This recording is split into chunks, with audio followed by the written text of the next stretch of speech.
आज मुख्यमंत्र्यांची शपथ घेतल्याच्या नंतर दादांच्या निधनानंतर पहिल्यांदाच आज रायगडमध्ये आलेला आहात, काय भावना आहे? नंतर आणि दादांच्या नंतर आज पहिल्यांदाच रोह्यामध्ये आलेले आहे. मन अतिशय भावनिक झालेलं आहे.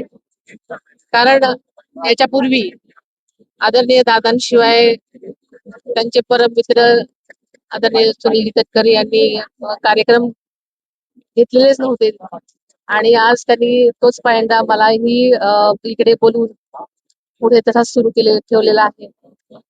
आज तुमच्या सगळ्यांच्या साक्षीने आज इथल्या विविध विकास कामांचं भूमिपूजन झालेलं आहे. दुर्दैवी निधन झालं.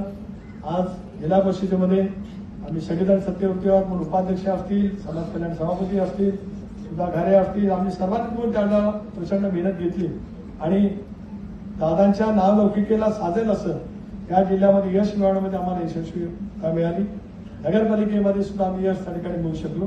त्याच्यातून आज संबंध जिल्हा आपल्या स्वागतासाठी एवढ्यासाठी झाला की दादांची ऋण प्रत्येकाच्या अंतःकरणामध्ये आहे. आज आपल्या नेतृत्वाखाली उद्याची दिशा घेत काम करण्याचा आत्मविश्वास घेऊन आम्हाला सर्वांना यशस्वीपणाने पुढची वाटचाल करायची आहे. त्यासाठी आम्ही सगळेजण वचनबद्ध आहोत.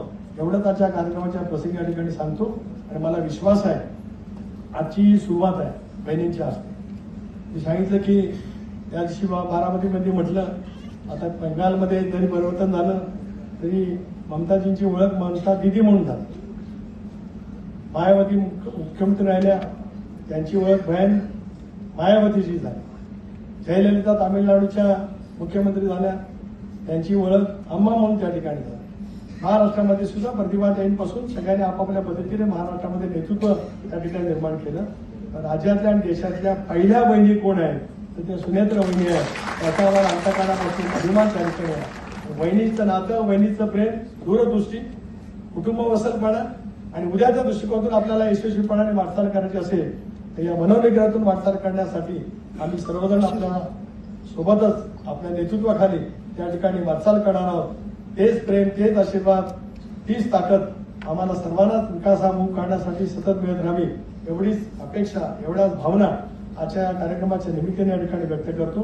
पुन्हा एकदा आपले अंतःकरणापासून माझ्या रायगड जिल्ह्याच्या वतीने या ठिकाणी मी स्वागत करतो आणि आता ही सुरुवात आहे. यापुढे रायगड जिल्ह्यामध्ये आम्हा सर्वांच्या माध्यमातून सुरू होणाऱ्या महत्वाकांक्षी प्रकल्पाचा शुभारंभही महिने आपल्याला करायचा आहे आणि त्याचं लोकार्पणही दादांसारखंच आपल्यालाच करायचं.